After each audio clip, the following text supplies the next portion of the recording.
And the crew to get that going. We're going to get going here in 5, 4. Did I hear it? Did I hear a protest? I heard a protest. Did I hear it?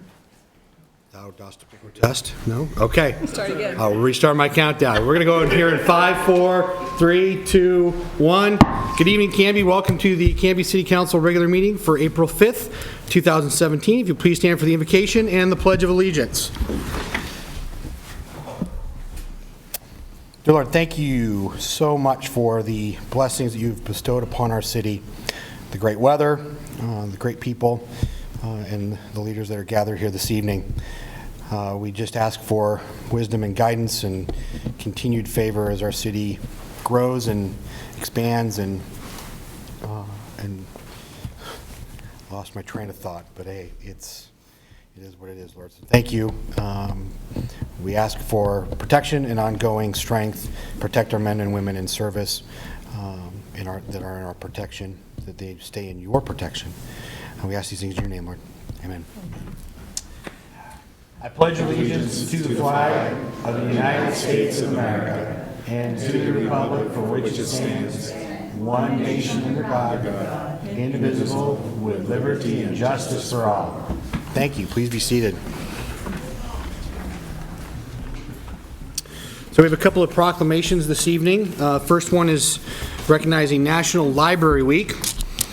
National Library Week, whereas libraries everywhere play a vital role in supporting the quality of life in their communities, and whereas our nation's school, academic, public, and special libraries make a difference in the lives of millions of Americans today more than ever, and whereas librarians are trained professionals helping people of all ages and backgrounds find and interpret the information they need to live, learn, and work in a challenging economy. And whereas libraries serve as crucial technology hubs for people in need of free web access, computer training, and assistance finding job resources. And whereas libraries are part of the American dream, places for opportunity, education, self-help, and lifelong learning. And whereas libraries serve as community gathering spaces, encouraging civic engagement and discourse, and whereas libraries promote early childhood education and literacy, helping parents and families prepare their children for success in school and life, and whereas library use is up nationwide among all types of library users, continuing a decade-long trend, and whereas libraries, librarians, library workers, and supporters across America are celebrating National Library Week. Now, therefore, I, Brian Hodson, by the virtue of the authority vested in me as mayor of the city of Canby, do hereby proclaim April 9th through the 15th, 2017 as National Library Week, and call upon individuals, schools, churches, and organizations and businesses in the city of Canby to visit the library this week to take advantage of the wonderful library resources available at your library. You belong at your library. Given unto my hand this 5th day of April 2017 in the city of Canby. And I think we've got, do we have, there she is.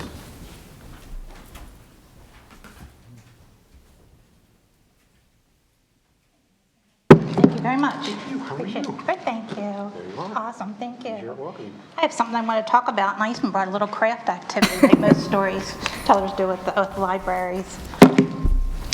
So, thank you for having us. We're very excited to have begun our new hours this past Sunday at the library. These hours are in response to the community wanting them to be more standardized. We are now open at 10 o'clock every day, Sunday, except Sunday when we open at 1 o'clock. So we'll be open actually an additional 7 hours per week. So to recap, our new hours are now going to be real easy. Monday through Thursday, 10 to 8, Friday and Saturday, 10 to 5, and Sunday from 1 to 5. And I also want to let everybody know that in celebration of National Library Week, from April 9th to the 15th, we're offering food for fine, since you'll get $1 off your fine for each canned good you donate, and food will be given to the St. Patrick's Food Bank. So since we moved into the new library, our numbers are steadily increasing.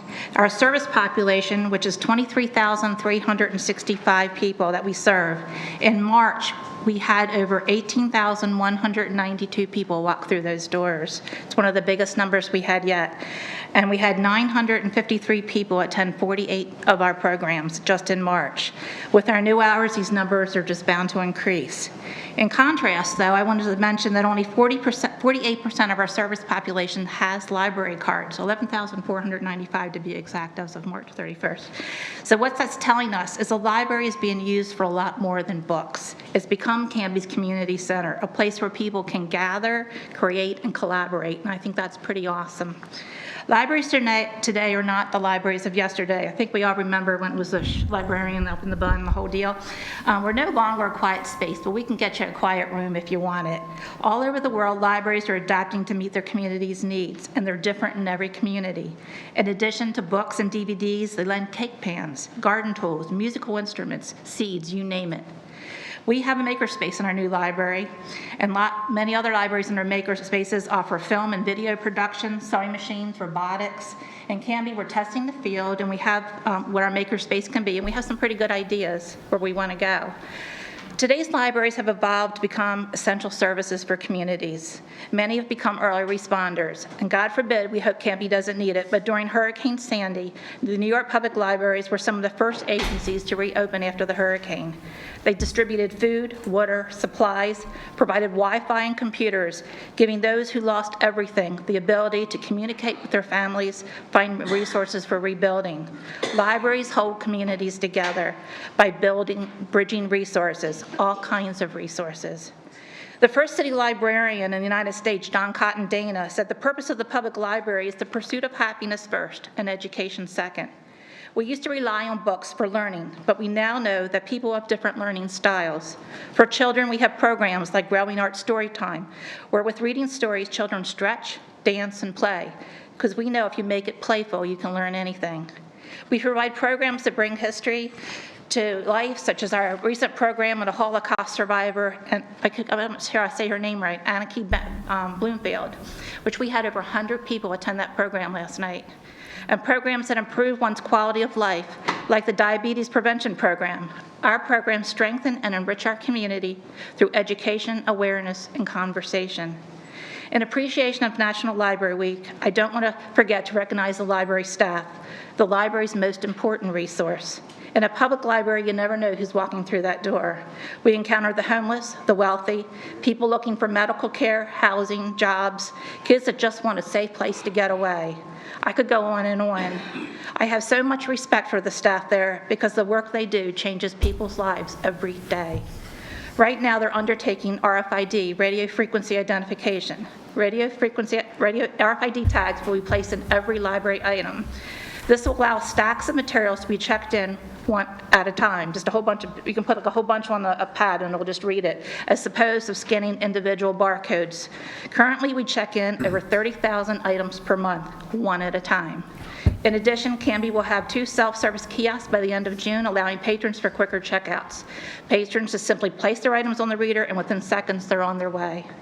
So in Canby, we're now in the process of tagging 62,123 items in our collection, and all this has to be done by the end of June. The tagging will be done by trained staff and volunteers. So, as with many library stories, I wanted you to see what's involved with tagging, so I brought you an item to tag. There you go. Inside each of the discs, you're going to find a tag. You're going to peel it off and give you the directions for it. Okay.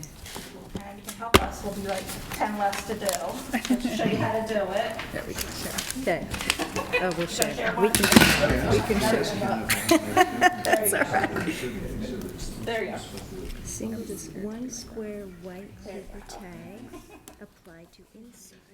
These have already been scanned to be identified. It costs like. This is the most clever volunteer recruitment I've ever seen. Very captive audience. Poke this thing out the middle though. Very captive audience. There you go. Oh, this. Yeah, there you go. Anybody gonna boldly And try? if you mess it up, it's $1.50 per tag. I didn't get it. Around, Still haven't got it. Maybe he's moving. You guys You gave one to Tyler, but not to me. Apply to inside. Goes directly on the disc so that people. Yeah, but this thing has to go on the artwork, just how do you get the artwork out? Basically, you're gonna, peel off the stingray tag, and you're gonna put it on top of the disc. Center it on top. And then what's this? What's this? And that, you're gonna actually pull out the, Pull out the center, right? we scatter them. You can put them a ½ inch in, towards the top, the middle, or the bottom, Okay. and then you're done. This middle part comes out. Okay, there we go. Goes on the back side. Goes, right in there, On the paper, though, not, can it go on the plastic? go on the paper. So you have to sort of dig into the paper? So now we're down, I think, 62,100. Oh, because they could potentially put the paper to different. Quite the undertaking, as you can see. Thank you. Okay.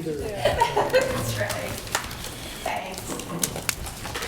I'm envisioning potentially I'm having an anxiety attack right now. a, Maybe I screwed up. some sort of party. Yeah, big party. Thank you. Yes. I think it's right. Thank you. Yeah, thanks for playing. Pints from the past becomes RFID tagging. Beer and tagging does not mix. Yeah. Suds for the stickers. My brain's on Clever idea. Thank you, Irene. So now, Irene, are you going to go back to the library so the rest of the crowd can, participate in this as well? I'm thinking they might feel a little left out here. Thank you. Thank you very much. Thanks, Irene. Irene, thank job. you for you and your team's incredible work that you guys Thank you. have done. I'll break something already. Thank you, Irene. Excuse me. That's okay. Thank you. Do we need to do a test before we continue, sir? Test, 1, 2, 1, 2, testing, Better. testing. Few Thank you, inches, Ken. maybe. Thanks, Ken. That was Ken Hagan. Thank you, CTV5, and their expertise. Any other comments for Irene and Library Week coming up? Like she said, the 9th through the 15th, bring in a can of food, get $1 off your late fees. My kids will be excited about that because I've started charging them. Tired of looking for lost DVDs around our house. Mayor, Yes. if I may, there is one comment because I've just noticed a certain activity and we have to keep reminding people of it, is that we have a ton of bike racks out here. And some people continue to bring their bikes into the lobby and try to leave them in there. Okay. And the weather's not great yet, but with bad weather, bringing in soggy tires that are all muddy is really making a mess too. But also, there's just no way to lock them up in here. So we just ask people to please use the bike racks. Perfect. That's a library one. There we go. The library service Your announcement, PSA by our city attorney. Thank you, sir. I'll move into the next proclamation for Grange Month. Whereas the National Grange of the Order of Patrons of Husbandry is celebrating 150 years of service to America, and the Oregon State Grange will celebrate 144 years of service at their state convention this June in Florence, Oregon. And whereas Grange programs are family-oriented, beginning with Junior Grange for children of ages 4 through 13, for the purpose of getting children involved with their community, with agriculture, and with good citizenship, and Grange membership includes full voting rights and the right to hold office at age 14. And whereas the service through educational efforts of the Grange and its members have aided innumerable people, both in and out of the order, to reach their full potential as leaders and people. And whereas the service of nonpartisan legislative advocacy of the Grange through the unified efforts of its membership have immeasurably benefited local communities and our nation as a whole. And whereas the fellowship and family atmosphere of the Grange have served millions of Americans by strengthening the social connections through a multitude of activities. And whereas Grangers are supportive of agriculture, rural America, and American values as these form the bedrock of American society. And whereas the Grange continues to serve every American through their hometown roots. Now therefore, I, Brian Hodson, by the virtue of the authority vested in me as the mayor of the city of Canby, hereby proclaim the month of April as Grange Month in the city of Canby, and do urge all those in the Canby area to support and promote this observance, given unto my hand this 5th day of April, 2017. And I think we've got a number of Grangers here tonight.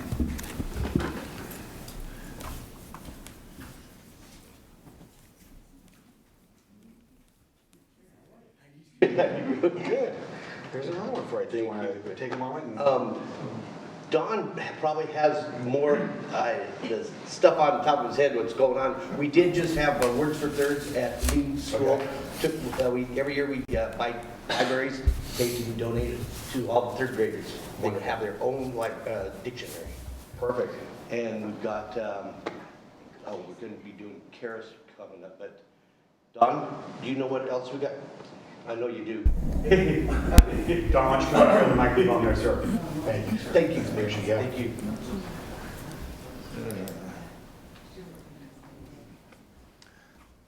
Mr. Mayor, it always surprises me every year how you come up with such beautiful words to talk about Grange. You must sit up really late at night studying and I have a great support team that helps me with this. And I believe that they also have a support team that helps them with these things, yes.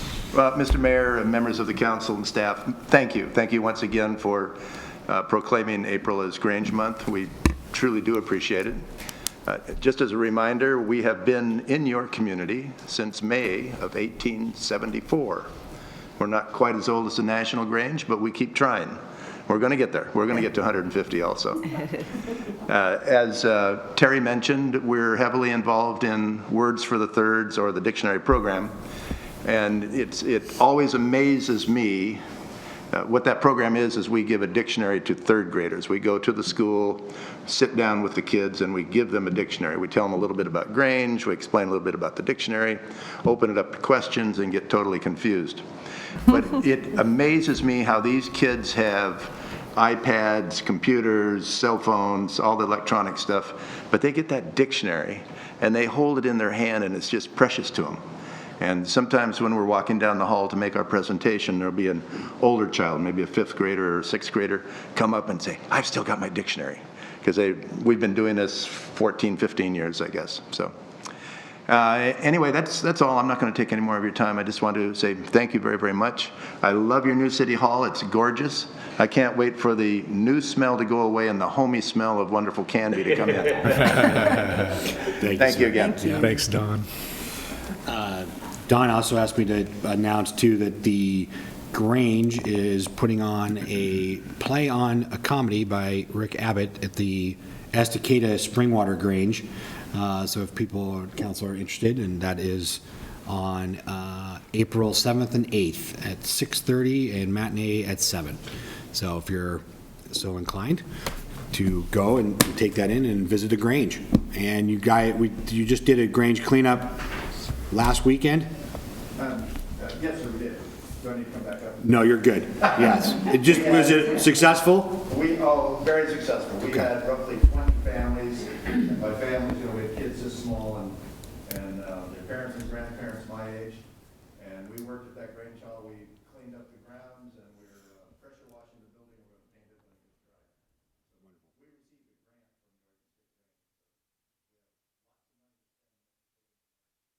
Wonderful. Well, thank you for all that you have done and do in our community, and we appreciate it tremendously.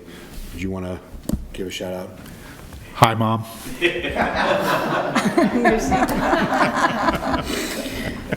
always makes me smile. Yeah, I know, it makes me smile. So, wonderful. Well, thank you. You're only related to one person? I'm related to 4 out of 6 of them. Okay.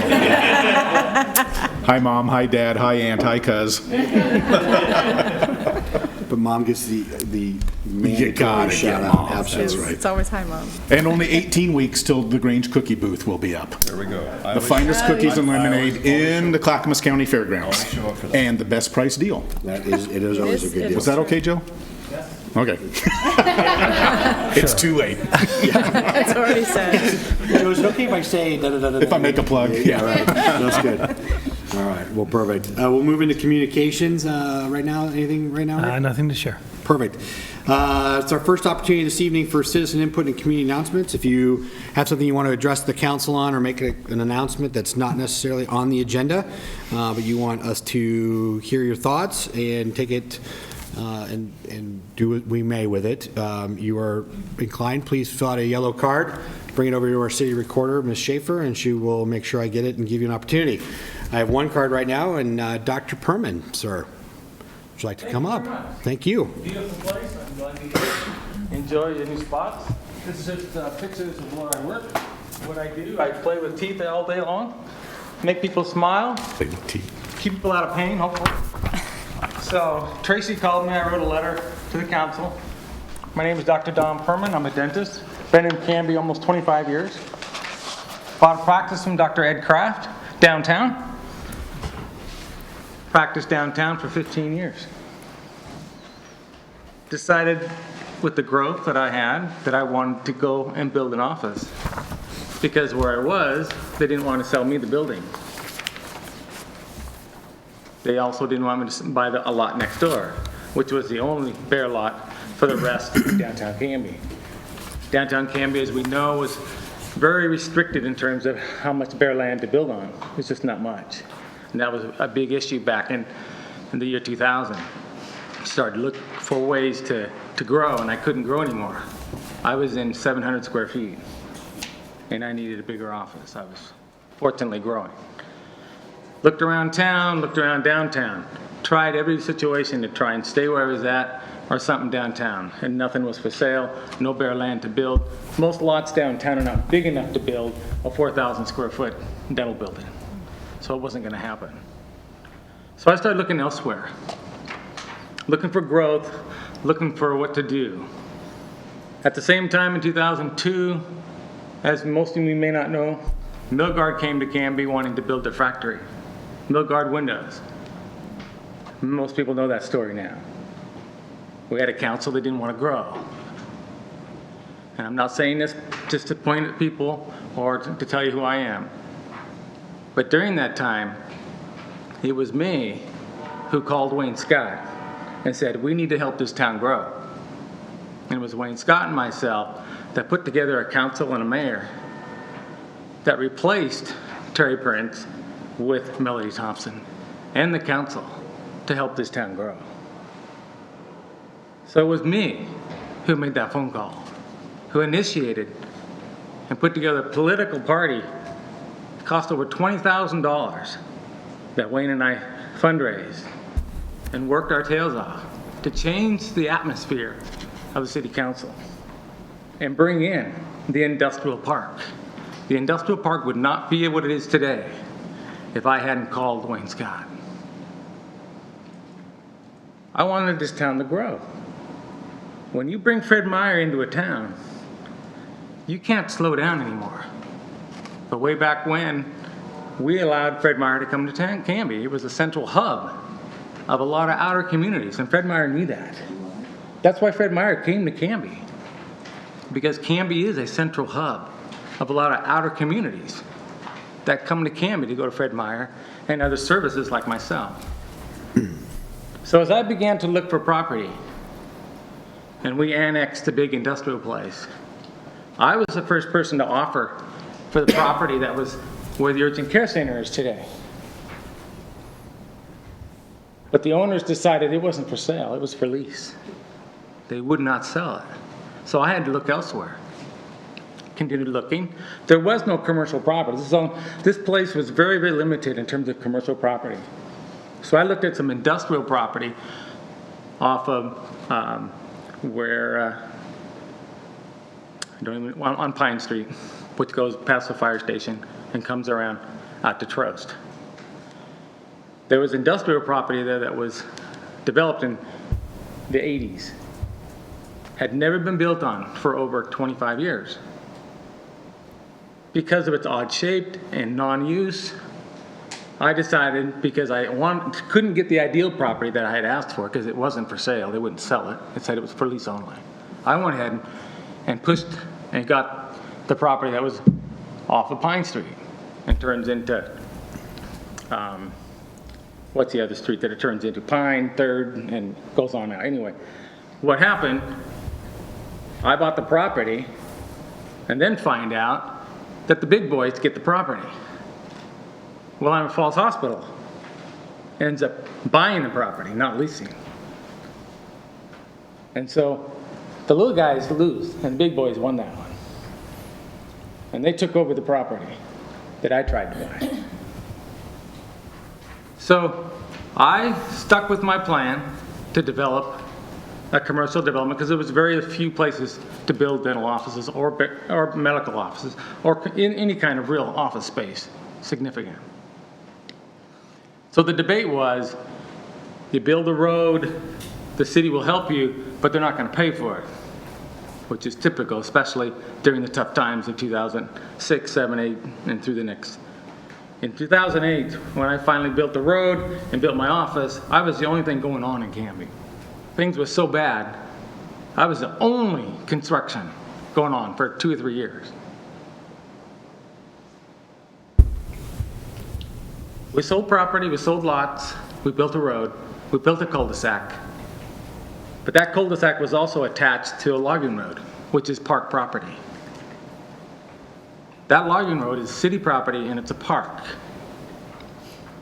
And since 2008, that cul-de-sac has been used by the 15,000 people that live in Canby to access the logging road by car.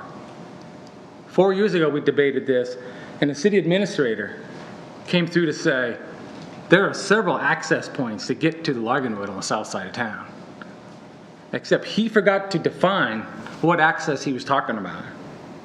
The access was by boat, access was by bikes and by pedestrian. There are no access by car to the logging road on the south side of town. Nowhere can you park on the entire south side of town and have direct access to the logging road. You can't park at the schools, that's illegal. They don't want the public in their section. There is no other road, there's no other parking lot connected to the logging road on the entire south side of town. So they use Third Court. They use the cul-de-sac because it's safe. I have elderly and their dogs every day parking, taking their stuff out, and getting to the logging road because it is the only place. Otherwise, they park, and next time I can bring 15 business owners that have parking lots nearby where people park to get to the logging road on the south side of town. Now, I can bring that next 15 people next time if you want to discuss their irritation because of people parking in their private parking spot so they can get access to the logging road on the south side of town. Now, there's a 4-acre annexation going on 13th. I understand that. But as far as I know, there's only 3 parking spots in that development. And that's on the very end of 13th. It's not at Third Court in the middle of town, which is a much better and easier access for most people in town. And so I built the road, I built the lots. Apparently there's more building going to get started with the lift in the economy in town, so it's getting better. So there's more people going to start building again. Is it private? Yeah, it was built private because the town told me what to do and how to build it. But I paid for it. But functionally, it's a public road.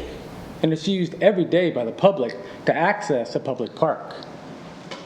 And so that, to me, seems like the city needs to share some of that expense, since it is essentially a publicly used road, not only to get to the public services of the dental office, the computer office, and the medical office, but it's also the only road that accesses by car to the entire south side of town, the logging road. That's step 1. Step 2, every day we have students crossing the railroad tracks to get to Fred Meyer. We have citizens that are on our side accessing Fred Meyer. And every day, we have people coming from Fred Meyer that go the opposite way, to hop the tracks. We need a pedestrian pathway. Just like the huge, humongous road you guys built for the steel company out there, for the railroad tracks, we now need a pedestrian pathway to get over those tracks. With the new apartments being built, and apartments on our side, we have a number of service on our side. Club Fit, veterinarian, dental, medical, computer, and other services that are on our side. Now you're allowing apartment complex of another 500 people on that side. There is going to be more traffic trying to get over the tracks. And I hope we're not waiting for someone to get hit by the train before we decide to produce a pedestrian pathway that is safe for anyone wanting to walk either side for either service. Because there's plenty of people on our side that want to get across to go to Fred Meyer, want to go out to lunch, want to get access to Fred Meyer and different services on that side that are apartments and people that work on our side. We don't need any more traffic on 99. All of you know our traffic is already bad enough. If we don't get a pedestrian pathway built, all we're going to do is increase traffic going back and around to get access from one side to the other. And step 3, there's a park up against the logging road. Come check it out. It's a dump. I've been telling you this for the last 8 years. It's got huge blocks of cement inside this park that people sleep at night and deal drugs and deal with issues in this covered deep dump of what's designated as park property, right up against the logging road.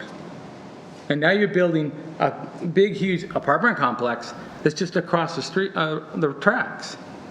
And there's people sleeping overnight in that place.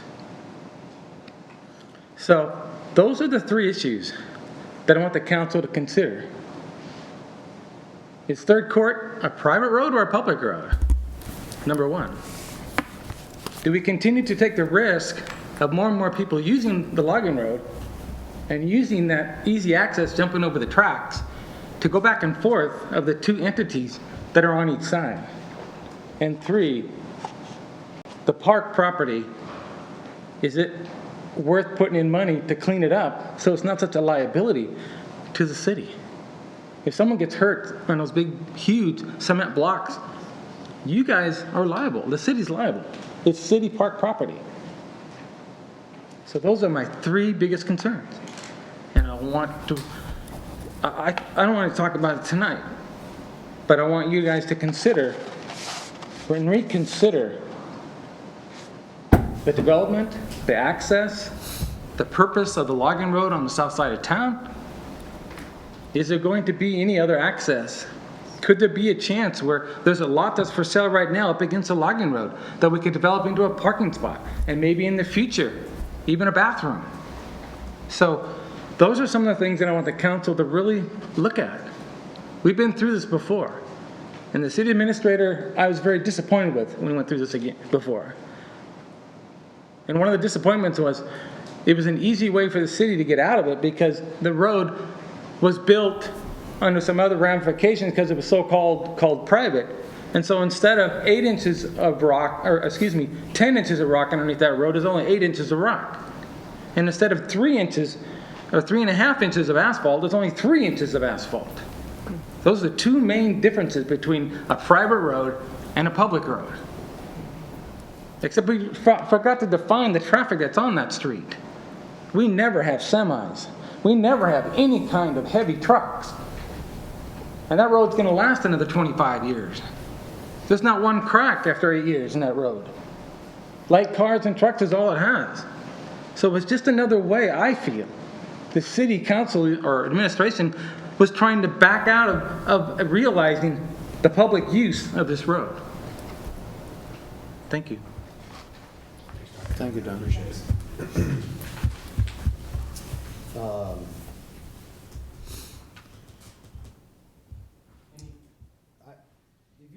I do have a couple of questions for Dr. Berman.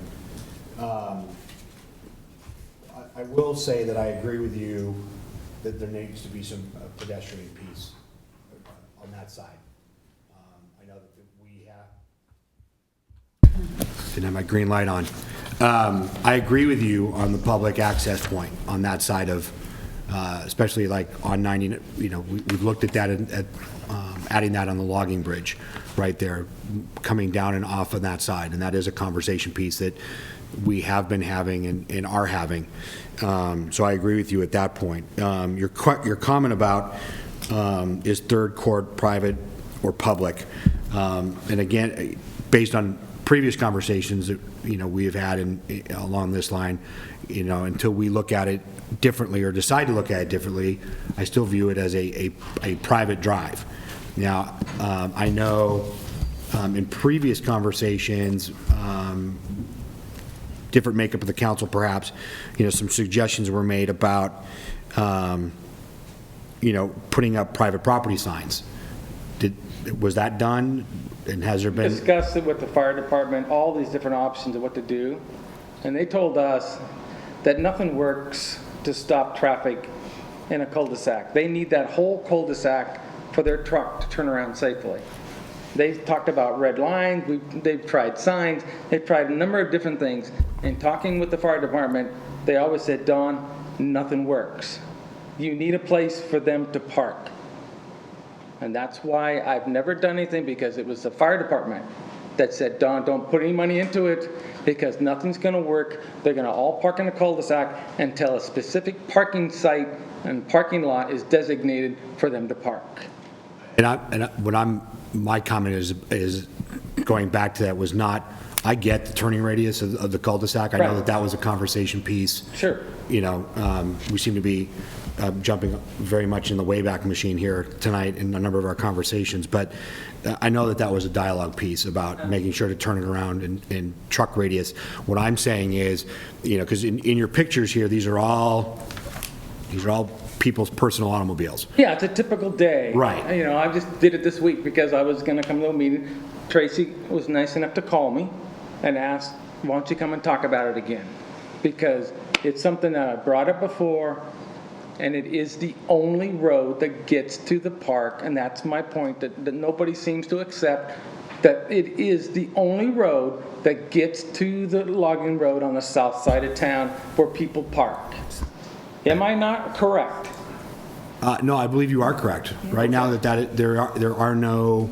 Thank you. From my understanding. So that's my point. Is I'm not sure where you're going to be able to develop another road or another parking lot to access the logging road safely by car on the entire south side of town, especially in the area that it's at, which is in more of a middle section of town, not clear out on 13th, but in the middle where it's better access and easier access, especially for the elderly, to get to the logging road.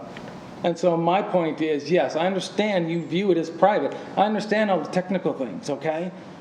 My point is, it's really not private. It's public, and it's been proven that for the last 8 years of how many cars use it daily to park near a city park and a city-used logging road that is marked URD, and we know that we can use a very minor URD annexation to allow the road and the lot to be easily annexed and connected with a minor URD ruling to add that to the URD. So I've been through the ropes. No, I know you have. I know we've had dialogue about it. I've been in a lot of dialogue. And I'm only saying it's getting worse, and I think that it's only fair to reconsider, because it is the only access by car on the entire south side of town to get to the logging road. Well, I will say about the park aspect, I am the liaison of the Park and Rec Board, and I will bring this up at our next meeting, or I will have them add that to the agenda as a conversation piece. In terms of diving further into this road piece, is this dialogue, is this something that this council wants to revisit? Again, I'm looking for heads, yes or no, and I will then add it, and we'll have conversation with Mr. Robinson about it. What's the question, Mayor? What do you mean? In terms of just the conversation piece about, going back to Dr. Perman's aspect about third court being a private versus public road. I mean, because that seems to be, to me, the major linchpin to this conversation now, as well as in previous conversations. Am I safe to say that, Joe, that that's been a piece of that? The issues in the past have been brought up because it was private, it was not to the same specifications that a city road would have been. And so if the city were to accept it as and if it were a gift as public road, it doesn't meet city standard. So, I mean, there's an expense to bringing it up to city standard was part of the conversation. The other part of the conversation was it being private, there is a right of private ownership to put up a sign that says no trespassing and deal with it that way, regardless of whatever conversations, that somebody's had with the fire department or whatever. And that access point to the logging road trail was actually, I believe, created by Mr. Perman himself. And so he created that access point because when he was going to develop his land, he wanted other people to have that as part of their lunch breaks and things like that. So, I mean, it's kind of a...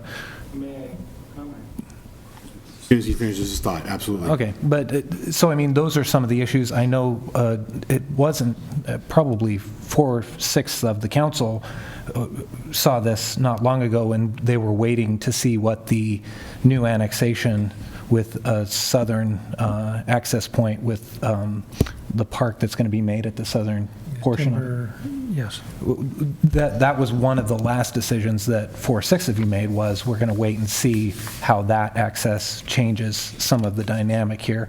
I know we had people allegedly from our works department who were pausing there to have lunch sometimes, and we told them to stop out of courtesy. But members of the public need to be made aware by a private owner with signage that says this is private property, don't come here.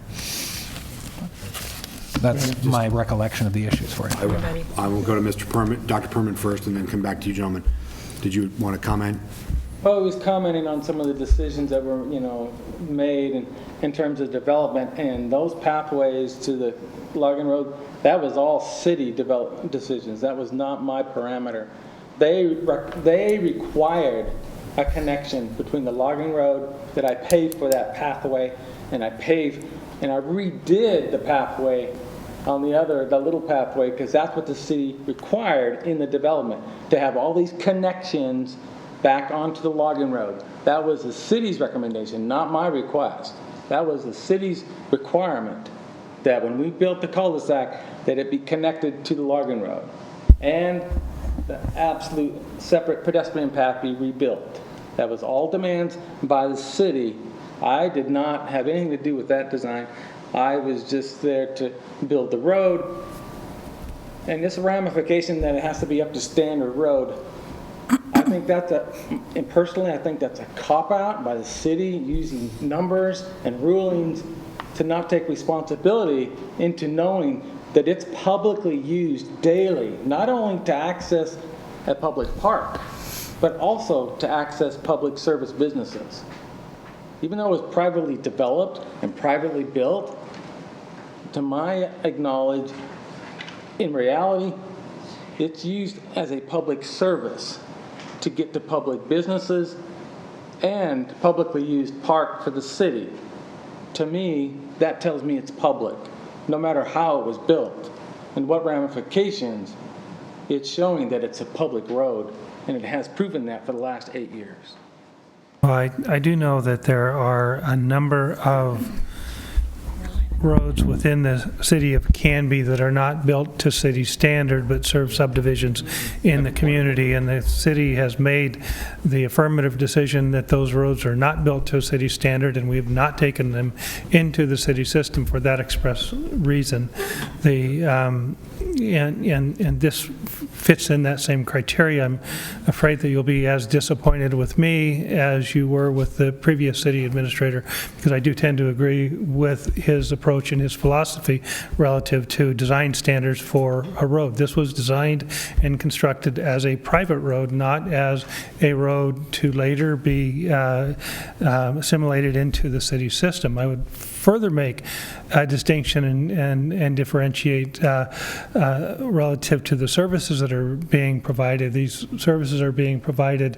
A doctor who happens to be my physician and a dentist and others in the future, we hope, are private practitioners. And it's no different than driving through Fred Meyer's and expecting that the city would maintain the Fred Meyer's parking lot because it's access to public services. And so I don't view that as a logical or valid argument either.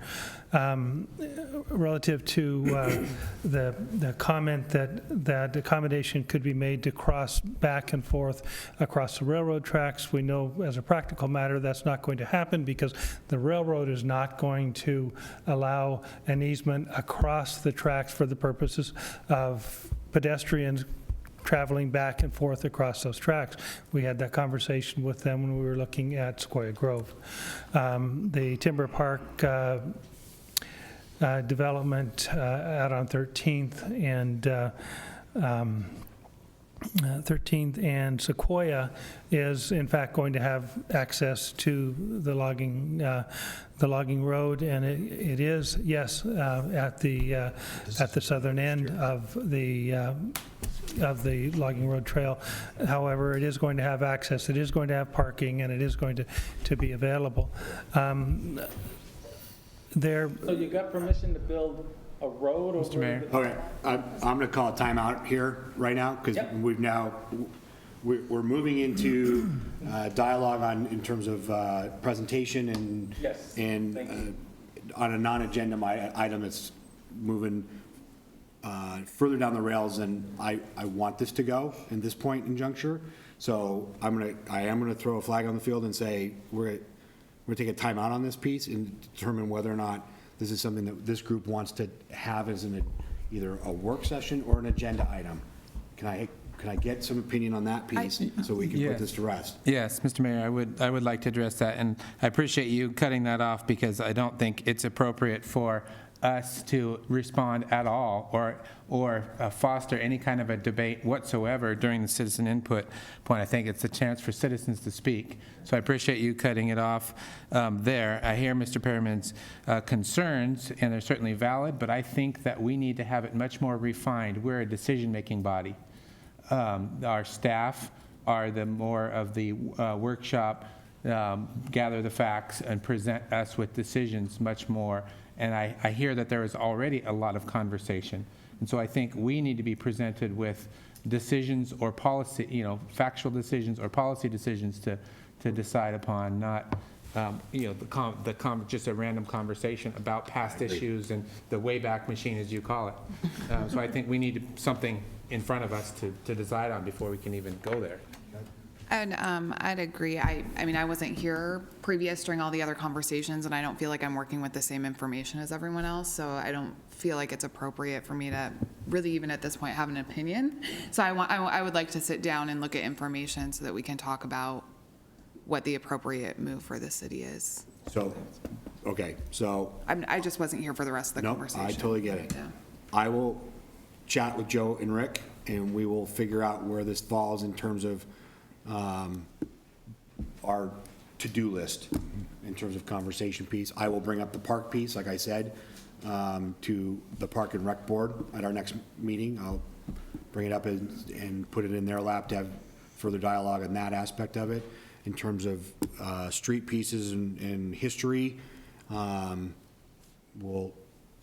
there's one-off thoughts that you want to email me or call me about, then we will do that. But I will bring this up with Rick and Joe at a later date and figure out where this falls in our scope of agenda items that we've already starting to put together.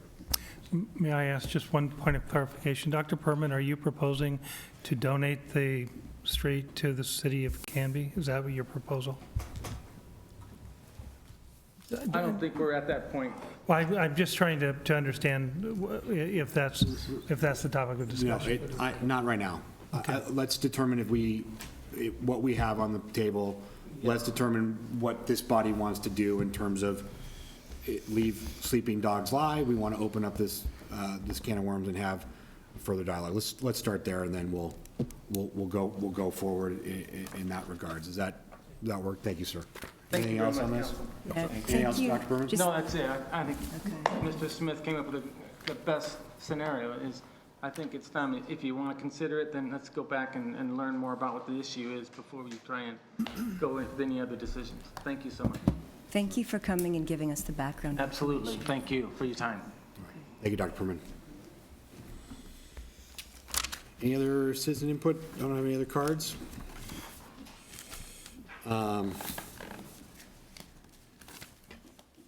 Okay. How much time is needed for the presentation? At least 20? Okay. Council Do comments, you be want to brief. have council assent to rearrange the agenda? That's a great idea. Yeah, if we can, if council is, based on a time limit, can we maybe switch the agenda? Is that under our purview to do that? Of course. No Okay. objection. Is there any objection to moving the new business item number 8 to the top of the order here and move that to, and shuffle everything down? Great idea. Okay. Yep. Although, we're good? All right. So for those of you following here in the audience and those at home, we're going to make a slight adjustment to the agenda. Agenda item number 8 under new business is the update on the transit master plan. And so we're going to move that now up to the top of the order, or next in order here, I should say. And that'll be the next piece that we will Keep talking, she needs some time to set up. do that. So we will stretch time. While she's setting up, maybe perhaps I'll take care of mayor's business while she's doing that, since it's a short list. Is that okay? Perfect. Okay. We will knock out mayor's business. A couple of things for the greater community and for the council. We received some, you will say maybe some disheartening news regarding, for those of you that follow the various economic development pieces that we are working on as a city. We list our projects by a code name, and one of the code name projects that we were working on was a project called Project Borealis. It was a company that was looking to possibly build a facility here in Canby, would generate, grow to about 250 jobs in Canby. And right now that has tentatively been put on a suspended, we'll say suspended aspect. I don't want to say canceled just yet, but they were depending on a rather sizable loan from the Department of Energy, and that did not come through. And so right now that company is reassessing their goals and objectives and what that will mean potentially in the future. We had a work session this evening on some new telecommunications technology that we're looking to, that's looking to come into Canby as a franchise piece with a company called Mobility. So there'll be more to come on that. The Clackamas County Coordinating Committee that I co-chair with County Chair Bernard, I have nothing to report because they meet tomorrow night. There was a piece brought up by Councilor Spoon from our last city council meeting that I remind the council, and Councilor Parker is usually our police on this, is remind you guys to watch your jargon and acronyms. So instead of saying C4, I say Clackamas County Coordinating Committee. And if we have jargon, that we try to explain it for the general public and those in attendance. Last week, there was a fabulous meeting about the Dahlia project, the Dahlia development here on our city block. We had about 35 attendees for that project and for that meeting, and it was very well attended. There is a link on our website if you want to watch that video and learn more about the project. Finally, this is, I'm bookending it with negative, and I don't generally like to do that. We have a great, fantastic, wonderful new building. We just heard Irene talk about Library Week and proclamations and all the great things that are going on. 18,200 people through our library in the month of March. And we've got problems with vandalism going on in our library. I find that to be very disheartening and very troubling for a community that I don't think that is indicative of. Because of those things, we are having to spend precious resource dollars to fix vandalism pieces in our library. And there's pieces, I mean, vandalism happens, I get it. I don't like it, I don't appreciate it, I don't think it's warranted. But here we have a brand new multi-million-dollar building that we've erected in our community and should be very proud of. but we've had things like, sliding doors being pulled off of hinges. We've got stuff being thrown against walls and damage being created in our own teen center, teen room in the library. We're having to take measures now to spend $50,000 of money to add a security system in and around the library.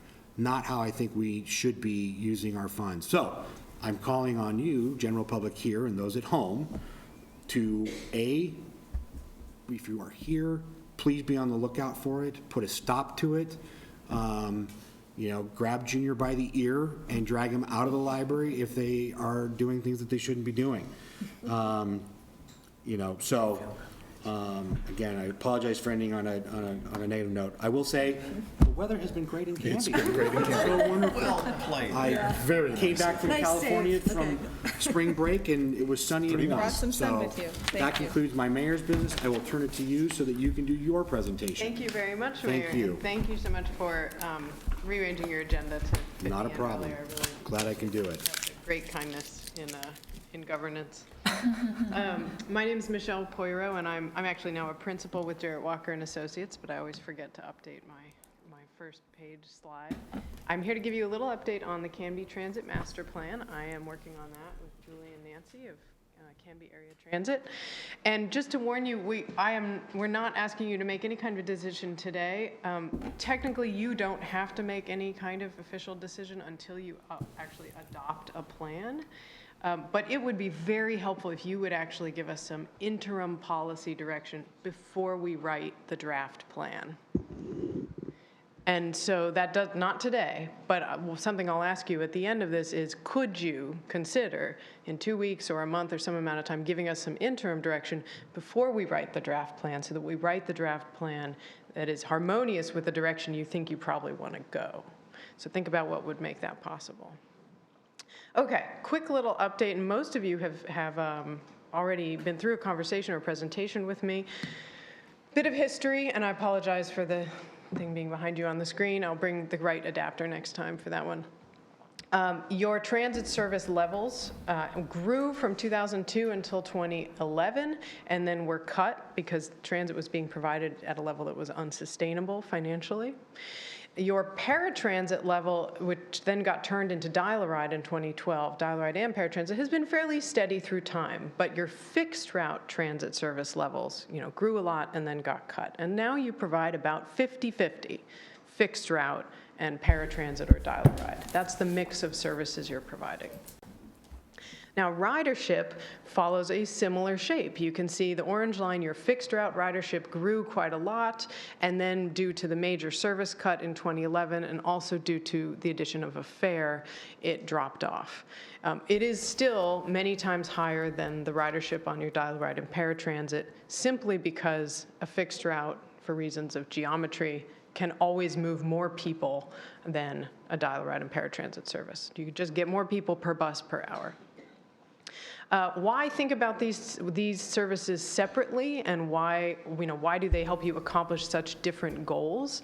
It is, again, because of geometry. So if you think about what they can accomplish in terms of ridership relative to their cost, a fixed route like Route 99 in the top row can do easily 10 people per hour, 10 boardings per hour. In fact, it could do 20, it could do 30 without struggling at all.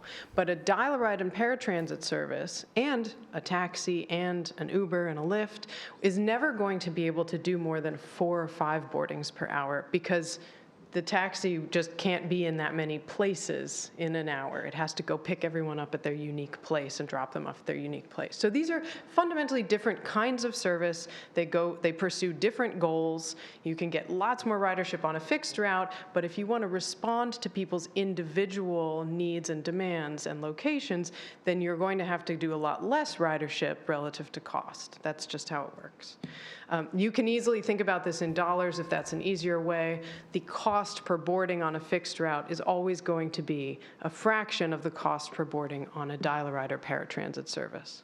And that's not about the people who are using them, that's just about the math of how many people can we get through the door in an hour. What about ridership relative to cost on Route 99, your fixed route?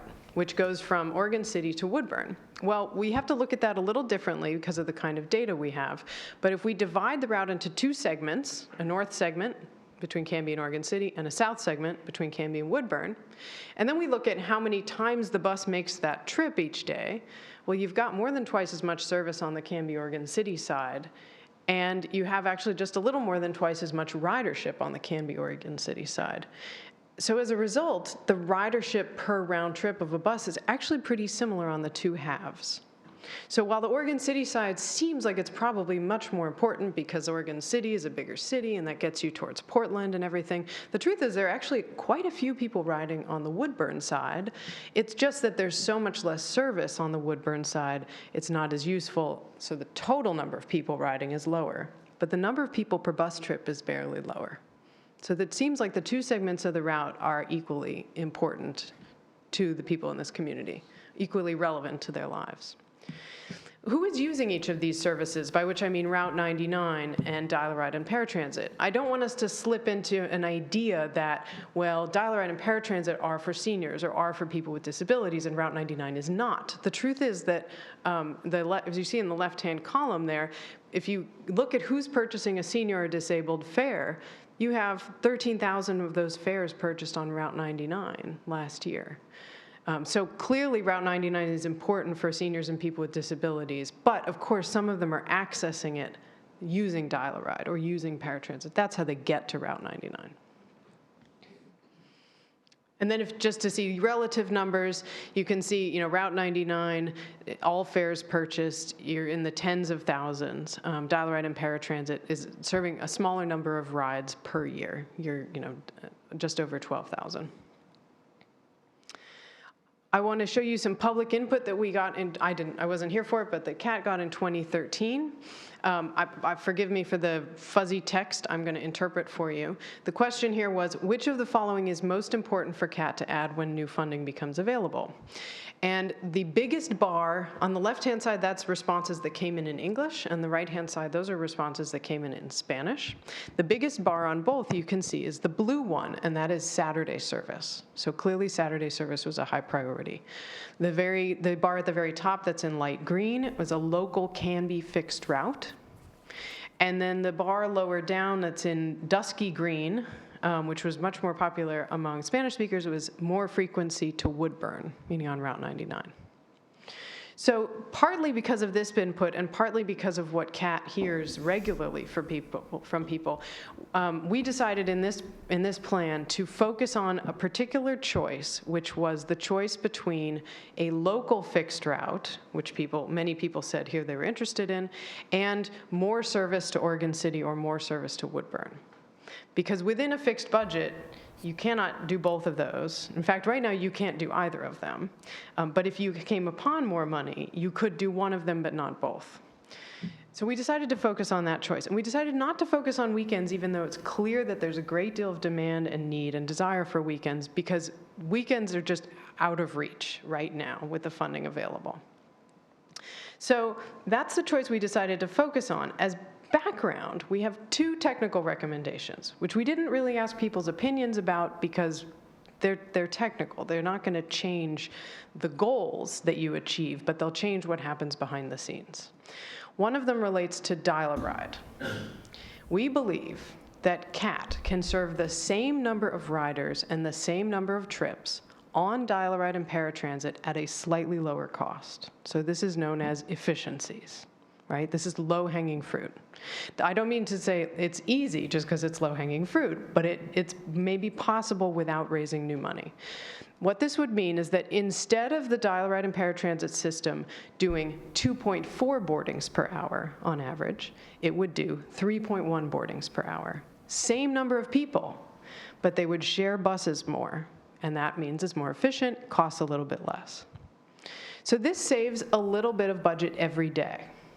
If Julie can do this, and I'm not saying it's easy, but I think it's possible, if she can do it, it saves a little bit of money. So then the question is, what should be done with the savings? That's the question of values. What's the right thing to do with those savings? Here's another little technical recommendation in the background. regarding Route 99, we can write a schedule for Route 99 that is clearer and more simple, that's easier for people to understand. It will also make the connection to buses in Salem, which would be in Woodburn, simpler and better. So we can do that no matter what you decide to do here. No matter which direction this plan takes, we can do a better 99 schedule. And this would be very little or no extra cost. So those are the technical recommendations.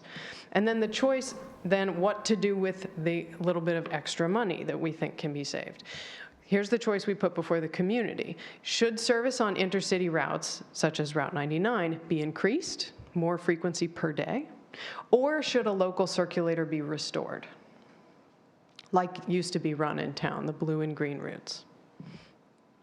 We drew up 3 alternatives. One is 0 existing services, 20 trips a day between Canby and Oregon City, 8 trips a day between Canby and Woodburn. The service to Wilsonville, it's 8 trips a day, but that's provided by Wilsonville, not Canby. So that wouldn't change, but that's also not up to us, not up to you. Citywide paratransit and dial-a-ride as today. Paratransit service to Oregon City destinations as today. Alternative 1 would reduce, alternative 1, hold on a second. There we go. Alternative 1 would very slightly reduce the number of fixed route trips to Oregon City. So now there's 19 instead of 20. It would make the paratransit and dial-a-ride more efficient, and then with the savings, there would be a local fixed route within town. But it would be pretty thin. It would go one way only, so you'd have to ride all the way around the loop. It would only run from 8 a.m. to 6 p.m. and would only, of course, be weekdays. So it's not everything to everybody. It doesn't go past everybody's business or everybody's house, but it would provide some coverage in town. That's alternative 1. Alternative 2 would not have a local fixed route, but would add more trips to other cities. So more trips to Oregon City and beyond it, Portland, and more trips to Woodburn and beyond it, Salem. So now instead of traveling to Woodburn only during rush hours, you could also travel midday, which means if you work in Salem, you could get home midday, possibly. Or if you want to go shopping in Woodburn, or if you work in Woodburn, or if you live in Woodburn and you work here in a Canby business, you can get home midday. So those are the 2 alternatives. Alternative 1 is the local circular. Alternative 2 is more Route 99 service. We have 2 major sources of guidance. Well, I guess 3, actually. 3, counting you. But the 2 I can tell you about now are the stakeholder workshop, which we had on March 18th. 36 people attended. And then we did a web and print survey for the month of March, and we got usable responses from 175 people. Who was at the workshop? This is a little chart of the workshop attendees. I wanted to know how many of them came in the door already knowing one type of service or the other. 14% of them have recently used Route 99 and dial-a-ride or paratransit. 44% recently used Route 99, and 39% recently used dial-a-ride or paratransit. So pretty good mix of experience in the room. Also, a third of them were Hispanic, and we had real-time interpretation of the workshop, which was great. What did they say? We asked them which of these services would be more valuable for the entire city. This was at the end of the workshop, at the end of some discussion. 37% said the local circulator, and 57% said more frequency to other cities. So a modest, clear, but not unanimous preference for higher frequency on Route 99. Now, the web survey. We let people have a range of opinions here, from definitely a circulator inside Canby, probably a circulator inside Canby, I'm not sure, probably more frequency to other cities, or definitely more frequency to other cities. And what we got in total is 100 responses in favor of the intercity frequency, 63 responses in favor of a local circulator. So again, significant support for intercity frequency over the local circulator, but certainly not unanimous. Not overwhelming. Who took the survey?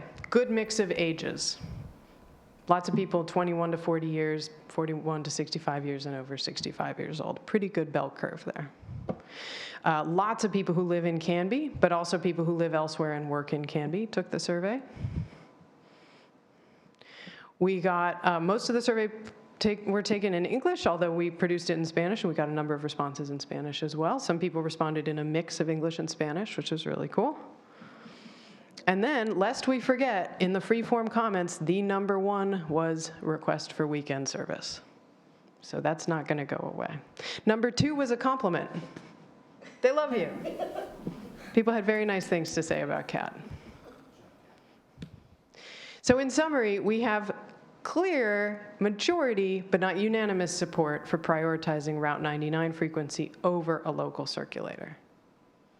And we have a continuing clamor for weekend service. Now, I have cross-tabbed all of those responses by things like, what did people say they ride? Where do they live? What language do they speak? So it's sort of interesting to know, ooh, if somebody currently rides Dial-A-Ride, how strongly did that predict what they say they want? And the answers are generally, it predicts a little bit, but also you see diversity of opinion among every subset of people. Spanish speakers, you see some diversity of opinion. Where people live, you see some diversity of opinion. So there was no clear, group of people who walked in the door or took the web survey who just always said they wanted the same thing.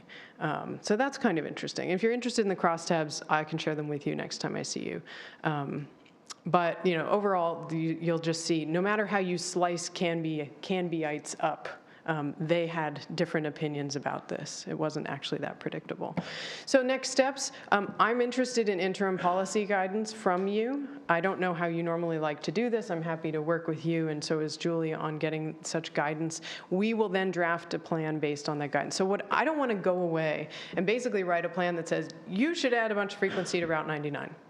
And then present it to you and have that be your chance to have major influence on it.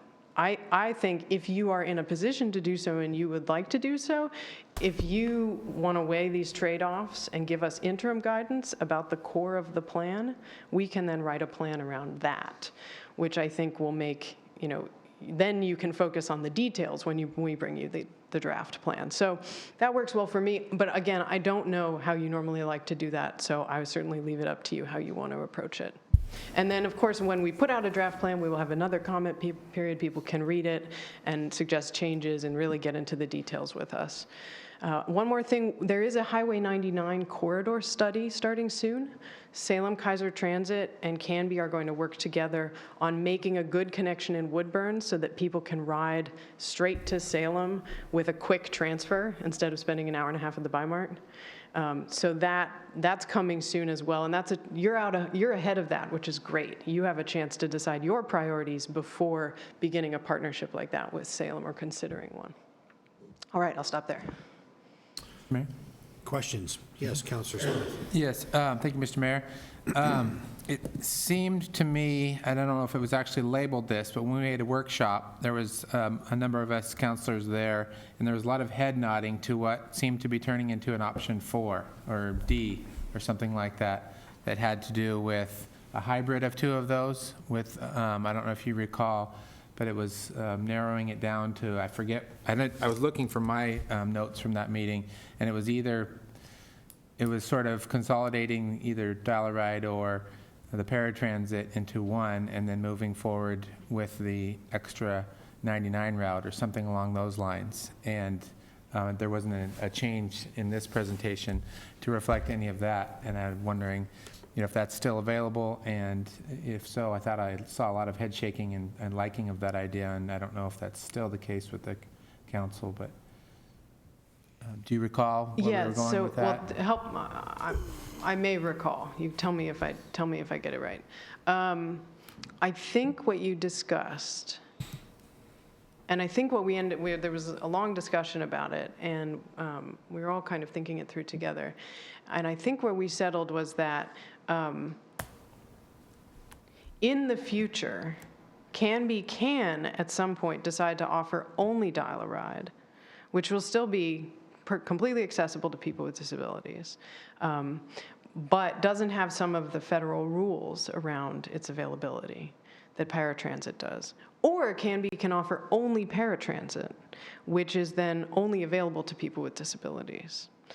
And that either of those things is possible actually with the alternative 2 that's more Route 99 service. Either of those could be possible in the future. That decision, though, doesn't change this basic trade-off, which is if you have some savings from making the dial-a-ride and paratransit more efficient, then which do you spend it on? If you spend it on a local circulator route, you will have to provide paratransit. You'll no longer have the option.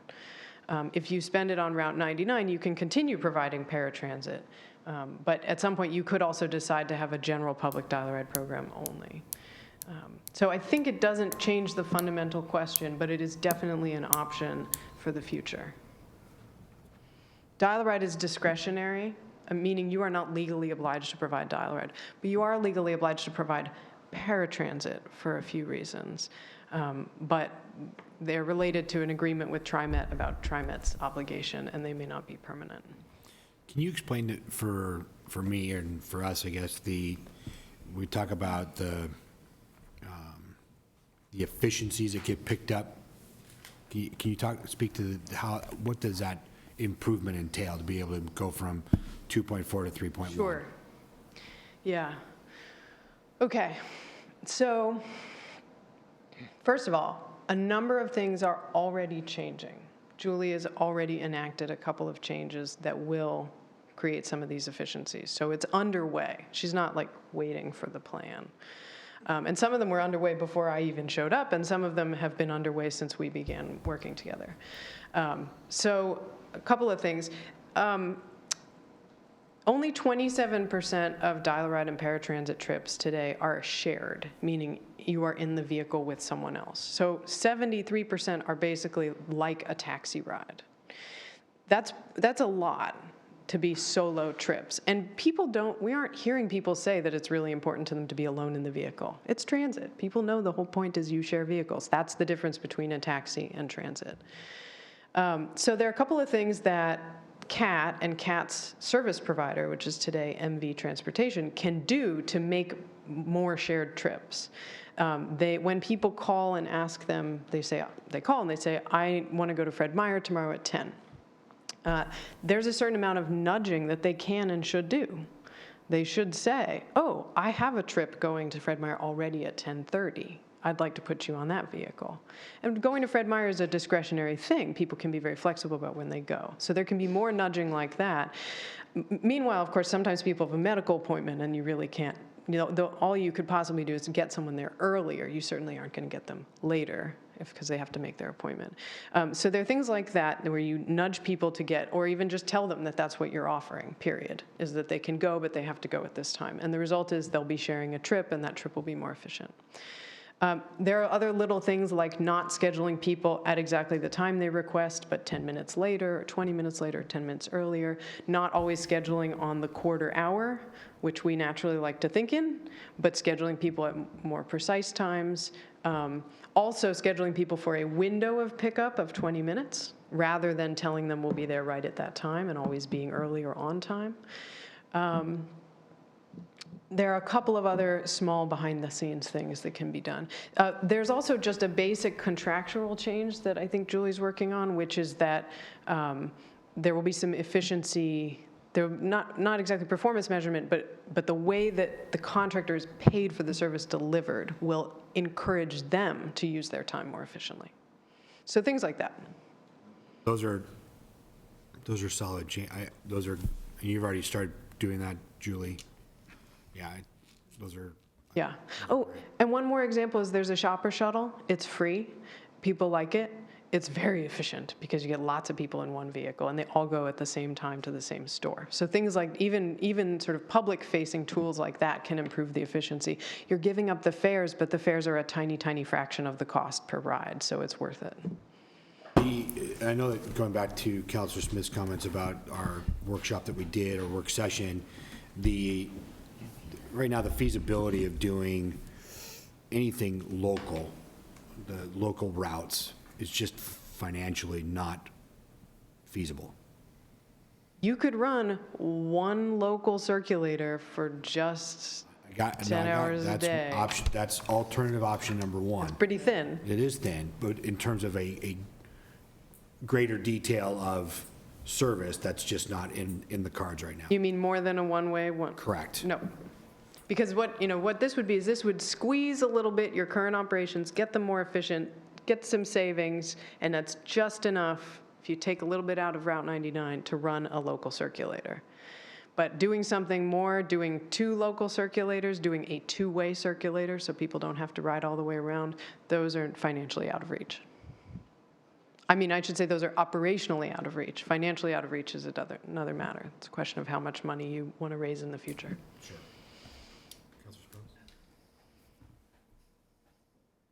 In terms of the data that you assembled from both of the workshop and the online survey, compared to cities of similar size or transportation systems of similar size, is that the amount of data, the number of participants you would have expected?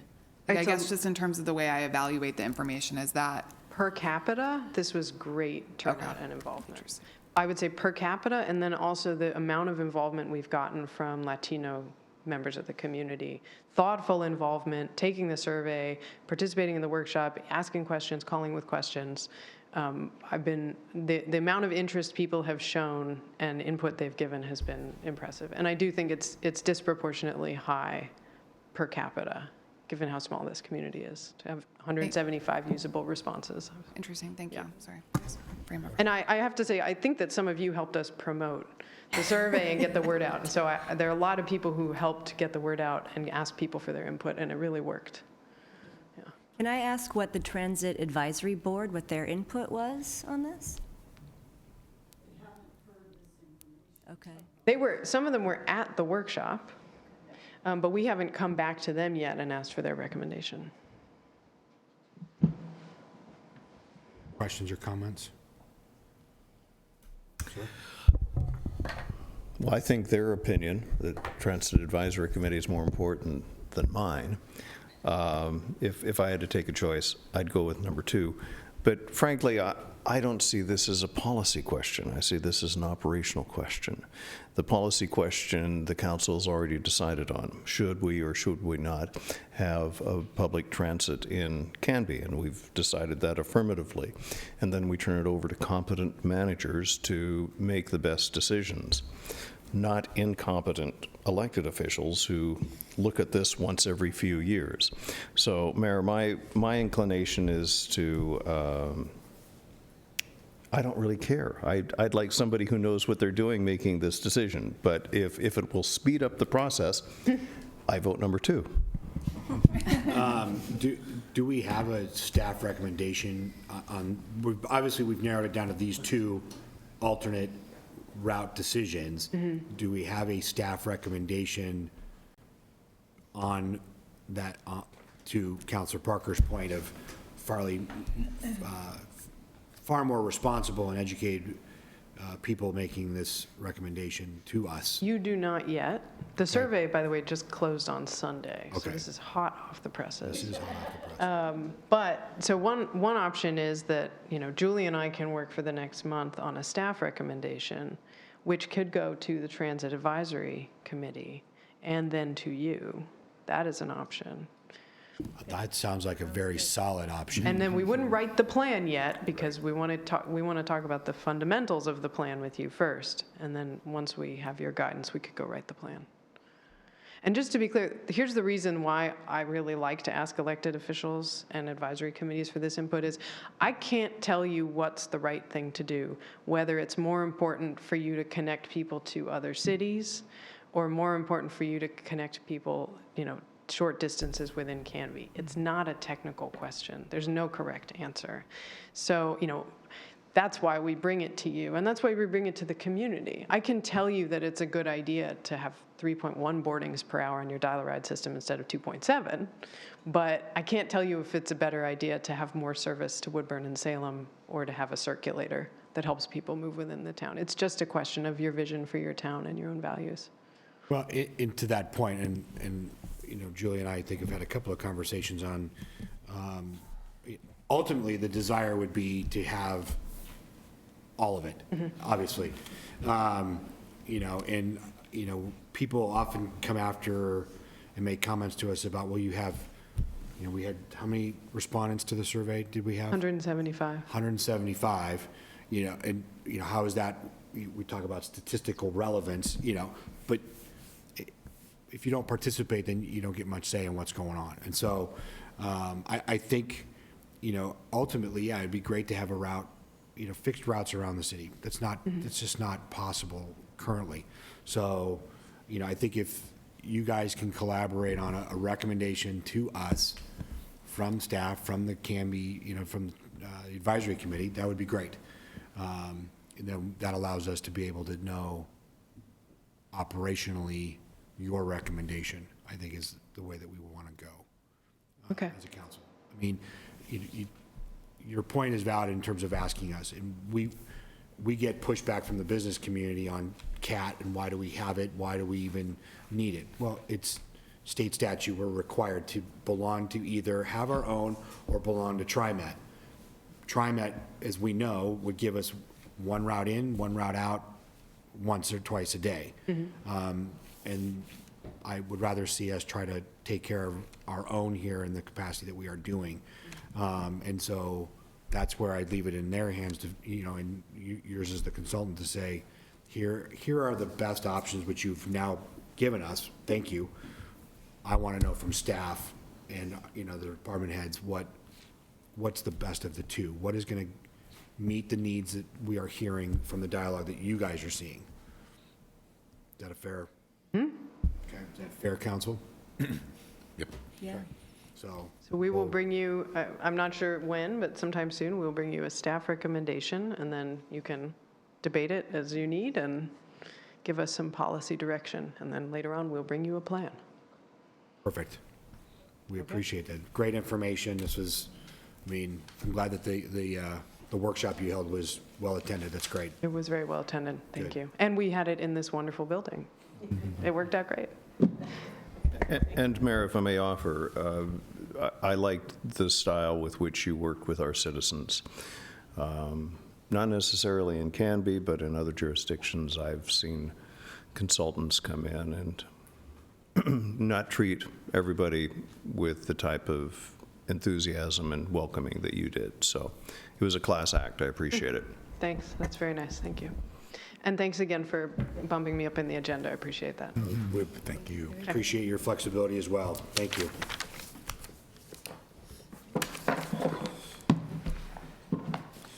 Okay, we will move into councilor liaison reports. Councilor Smith, you're up. Thank you, Mr. Mayor. First two are short. There was no planning commission between last city council and now. It was canceled. And then I attended the Dahlia open house informational, which was great to see some new faces there, and was sort of the same thing that we've already seen for those that weren't there. And then the fire district. Canby Fire District approved, chief is here, but he wanted to take the night off. He's on call all night long, so. They approved the strategic plan for the year. They've improved a number of operational capacities and furthered toward meeting their perfect goals that they have set on that. They were up 345 calls from last year. The district's budget hearing will be coming up on April 26th. So that's coming up at 7:30 p.m. at the fire station in their meeting room. The Dr. Richard Davies First Responders Fund will have an official kickoff date of July 1st, 2017. Hopefully promoted, and some funds to be raised for that, as well as one of the things, along with the parades and rodeos, that makes Canby so special to outsiders and so different, is our fantastic fireworks show and the 4th of July events that we have here. And the fire department is definitely actively looking for donors to help them purchase and run the fireworks display this year. So that is a big need that our servants have, and hopefully somebody watching this will help participate in raising funds.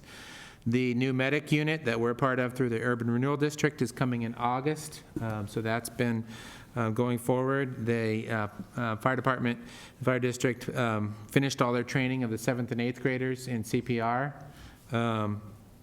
and that was about it from the fire district. They Chief Davis gave some thanks to our city administrator and the police specifically for working so well with them. So I'll mention that.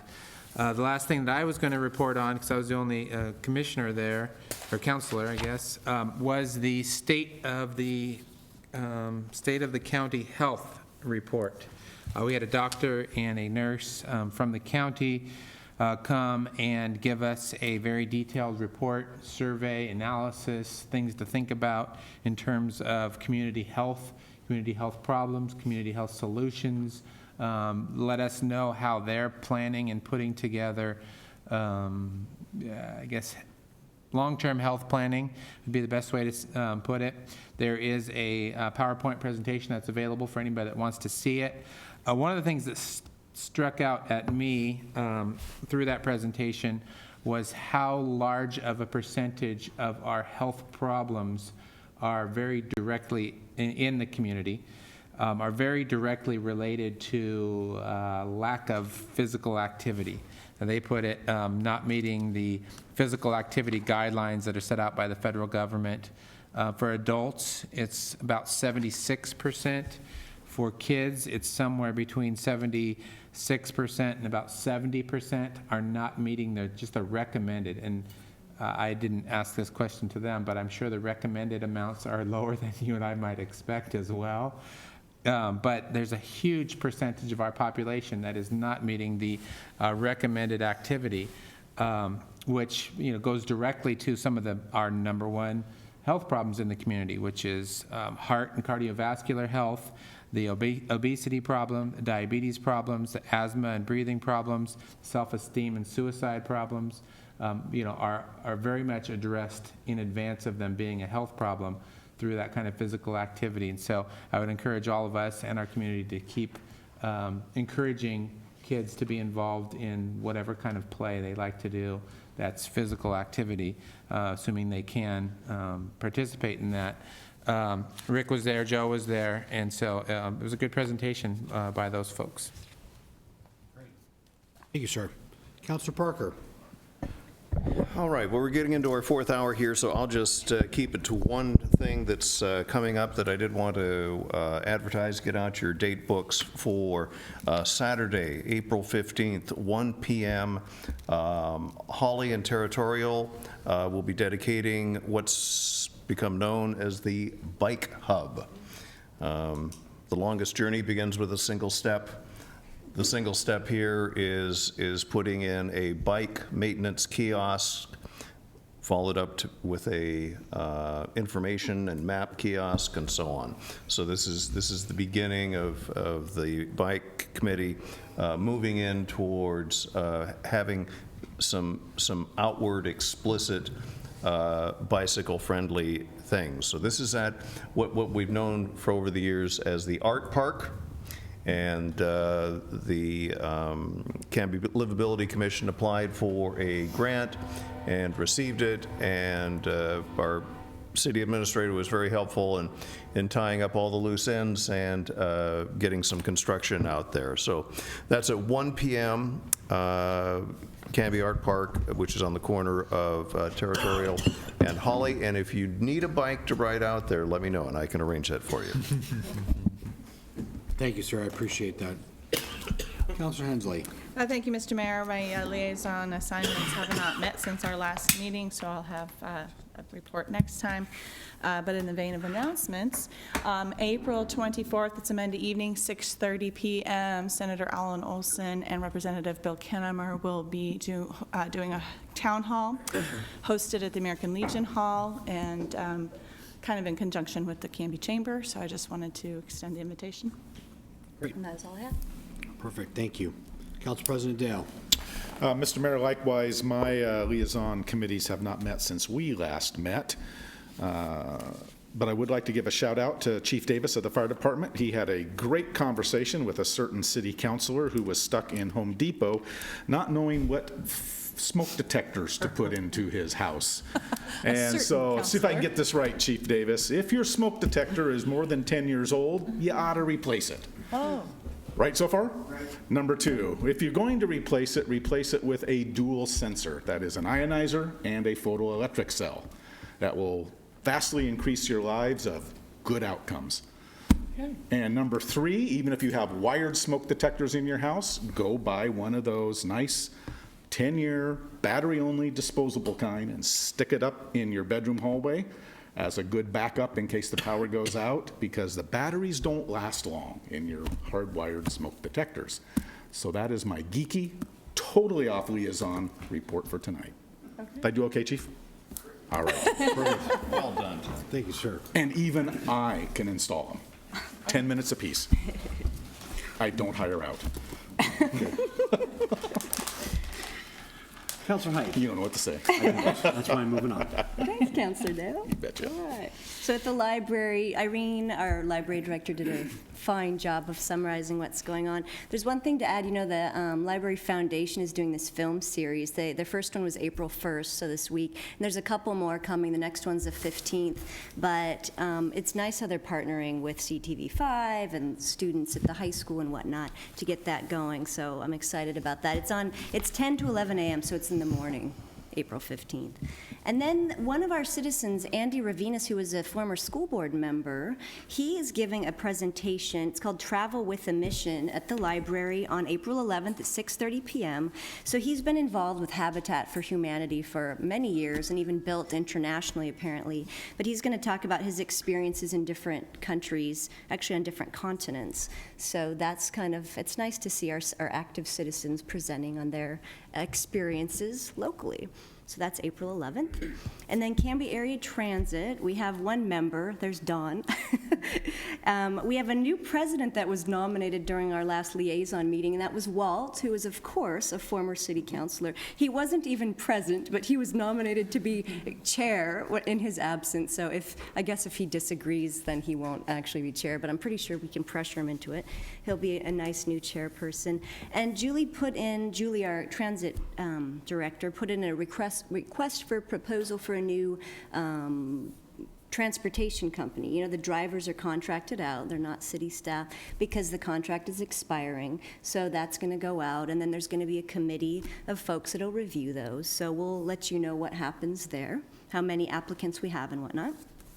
And then the surveillance system that we approved, a month or so ago, remember that was called Angel Tracks. Apparently it's going well. There's about 5 cameras per bus. The drivers love it. There's screens in the office. It's audio and visual, so you can see and hear what's going on in the bus if necessary.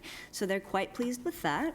And I learned the Writer of the Month, they determine that not based on necessarily good behavior on the bus, it's random. They actually cast a die. So there's a die for each driver, and then there's a 12-sided die for the hours of the day, like 6 a.m., 7 a.m. So it's like what driver, what time of day, boom, you're Writer of the Month. So it's kind of an interesting, clever way of establishing that, but still I'm sure they're very nice people that always get to be Writer of the Month. And in fact, in February it was Christy Vandekamp, and in March it was Gloria Randolph, who's also coincidentally on the committee. So good for them.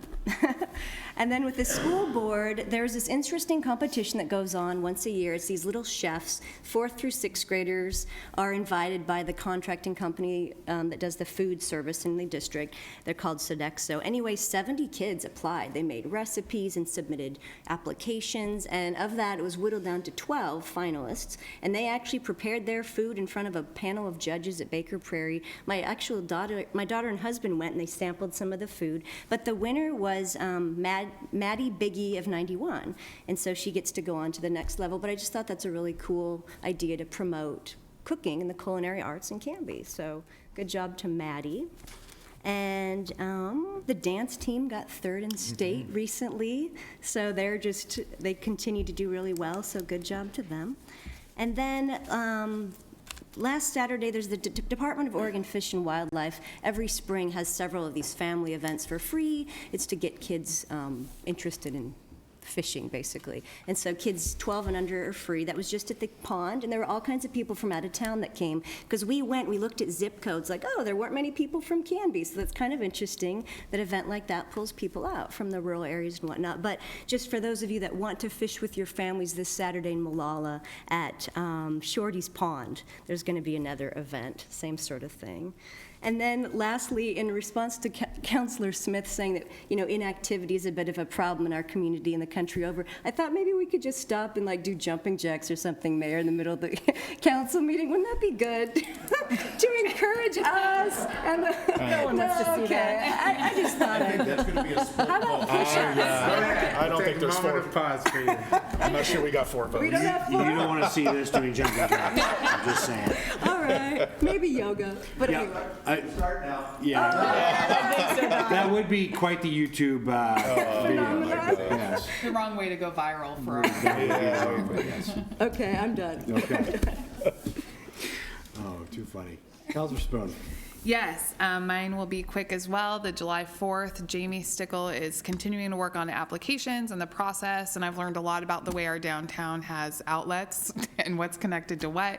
But I know that she's working on, I'm really impressed with the way that she took last year's event and learned a lot of lessons and the way we're looking for entertainment this year. So all of that is coming soon. My neighborhood association is still looking for a secretary. I've asked all my neighbors and no one wants to do it yet. But if you live on the south, I always get my corner wrong, the southwest part of town, we need a secretary for our neighborhood association. I also attended the Dahlia meeting, which was fantastic. So thank you to Rick and Mary Hanlon for putting that on so that people can get more information, more questions. I went to the chamber lunch on Tuesday, and it was about the integration with career tech ed and the high school. And it was so impressive. And they brought in 5 students, but 2 of the students were working on a team, so demonstrated 4 different projects that they're working at in the career tech ed division. And my heroes are actually building an arcade cabinet. And you should have seen, I was taking pictures frantically, the way that they've taken this education manufacturing classes, combining with what they're learning in physics, and then a little bit of CAD, computer-aided design, to actually build arcade cabinets. There's marketing classes, the FFA program, the ag program. So anyway, it's pretty extraordinary what happens at our high school. And they are actually having a CTE summit. There's a lot of ways for community members to be a part of what's happening there through either interviewing students as they go through Future Focus and learn how to interview, competitions that they have, like their marketing competition. And that is going to be May 26th. So if you're interested in participating somehow, I would really encourage you to reach out to Jamie Netter. There's a real need for career tech ed in all communities, I think, and what we're doing in Canby is pretty exceptional. So the more that community members can integrate and be a part of that program with the students, I think the better off everyone is. There's also internships if you're a business owner and are potentially seeking an intern. Canby High has them, and I heard they're very inexpensive. So that's good too. And then one last thing, CTV5 is actively seeking people to do original content. So if you have ever wanted to be on TV or have a show or anything, really trying to grow our content. And so they're actively looking for anyone that's interested in that, or also the tech side, to film, to edit, to really learn photography, anything like that, actively seeking. And right now there is a somewhat top secret project. They can't see me, so I can't tell if they want me to say it, but their team is actually working on an original TV series with an original screenplay from someone in town, and really working towards that project, and it's really neat. And what, I know I've said it before, but what CTV5 brings to people in terms of giving an opportunity to use top class or world class equipment and learn how to do it, do original works with it, is pretty incredible. So if you've ever wanted your own TV show, now is your chance. CTV5 is looking. Thank you, Counselor. That's great. We'll move into the consent agenda for tonight. Mr. Mayor, I move to adopt the minutes of the March 15th, 2017 City Council regular meeting, the appointment of Brian Masterson to the Historic Review Board for a term to end on June 30th, 2018, the reappointment of Pam Judy to the Historic Review Board for a term to end on June 30th, 2020, and the reappointment of Elizabeth Chapin to the Transit Advisory Committee for a term to end on March 31st, 2020. A second. Motion's been made by Council President Dale and seconded by Councilor Hensley to approve the consent agenda, which include the minutes of the March 15th, 2017 City Council regular meeting, appointment of Brian Masterson to the Historic Review Board for a term to end on June 30th, 2018, reappointment of Pam Judy to the Historic Review Board for a term to end on June 30th, 2020, and the reappointment of Elizabeth Chapin to the Transit Advisory Committee for a term to end on March 31st, 2020. All those in favor? Aye. Aye. Anyone opposed? That carries 6-0. Moving into resolutions and ordinances. Okay, first item we have is Resolution 1260. This is adopting the updated City Council values and goals and repealing Resolution 1171. Great, thanks, Kim. So this is, we had a month ago, the council and I, we met and revisited our council values and goals statement, and then made some tweaks to some language and to some pieces on that.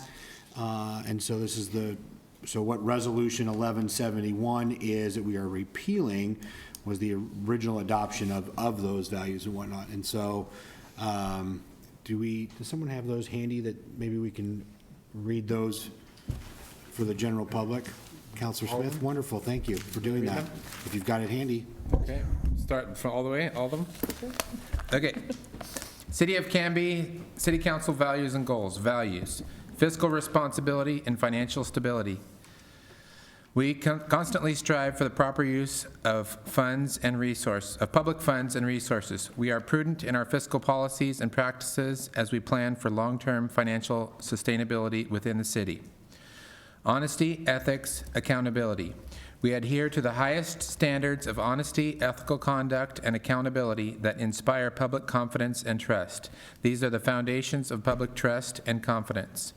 Livability. As a city, we honor the importance of maintaining the small town feel while continuing to address economic development, housing, parks, long-term planning, public safety, and transportation. Inclusive community. We are committed to open communication and outreach to engage all segments of the community. Exceptional service. We are dedicated to providing exceptional customer service and delivery of public services to our whole community. Goals. Community. Maintaining a small town feel as we grow. Manage growth in a responsible manner. Continue to improve the quality of life of our citizens. Continue to enhance communication between City Hall and citizens in and around the City of Canby, including use of electronic and social media. Integrate the adopted Community Vision Plan throughout city goals, plans, and communications. The growth and economic development goals. Identify and implement strategies for attracting additional tenants to industrial parks. Identify and implement strategies for improving overall health of the business community. Collaborate with Clackamas County Tourism and Event Center to encourage increased cultural and community activity. Build on strategies to improve business development in downtown and other business areas. Plan for future housing needs and development. Develop plan to make Main Street Program and Economic Development Office self-funding by close of the Urban Renewal District. The Parks and Recreation goals. Refine, revise, and update Parks Master Plan to include long-term recreation plan that includes community center, aquatic center, sports facilities, and Willamette Riverfront recreation. Identify future parklands. Identify funding and strategic alliances for acquisition, improvement, and maintenance of parklands. Public service goals. Maintain and improve city infrastructure, stormwater, road maintenance, wastewater treatment plant, and others. Continue to provide quality public safety and services that enhance Canby's livability. Develop strategy for improving and sustaining Canby area transit system. Develop strategy for implementing transportation system plan with emphasis on neighborhood safety and economic development. Encourage long-term services and infrastructure plan for Northeast and Southeast development.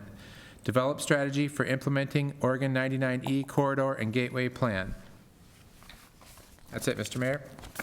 Great. Thank you, sir. Any comments, questions?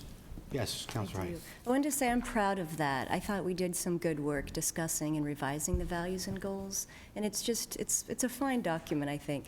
Although there's one formatting question or concern I have.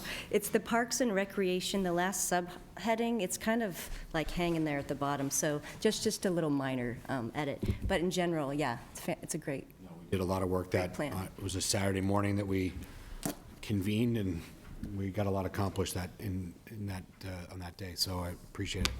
Any other comments, thoughts? We are good with it, then I will take a motion to adopt this resolution, please. I'll do that. I move that we adopt Resolution 1260, adopting updated City Council values and goals and repealing Resolution 1171. Motion's been made by Councilor Height and seconded by Councilor Spoon to approve Resolution 1260, adopting updated City Council values and goals and repealing Resolution 1171. All those in favor? Aye. Anyone opposed? That passes 6-0. Sorry. Okay. The next item we have is Resolution 12661. This is adopting the City of Canby Public Works Department Integrated Pest Management, IPM, policy and guidelines. Yes, the Oregon Department of Environmental Quality, DEQ, requires cities within Oregon to have an approved 5-year plan. This is technically in our city is called the Canby 2016 through 2020 Total Maximum Daily Load Implementation Tracking Matrix, or the acronym TMDL, to improve the overall quality of stormwater discharged into our environment. The city's current plan was approved by DEQ in March of 2016. The Stormwater Committee meets on a quarterly basis to review the goals established by the TMDL and to monitor progress in meeting those goals set out in the plan. As part of the approved plan, the city is required to adopt what is called an integrated pest management policy and guidelines, with the goal to have the city use best practices to control application of fertilizer, herbicides, and pesticides. And this next portion is very important, on public properties. This policy really speaks to the city agencies' use of these chemicals on public properties, and is not speaking to private use of the chemicals.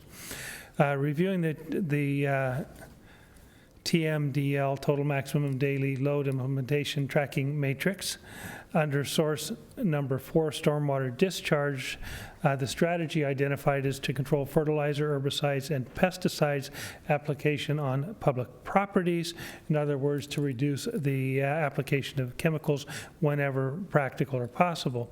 We accomplish this by preparing the written policy for integrated pest management and construction product use.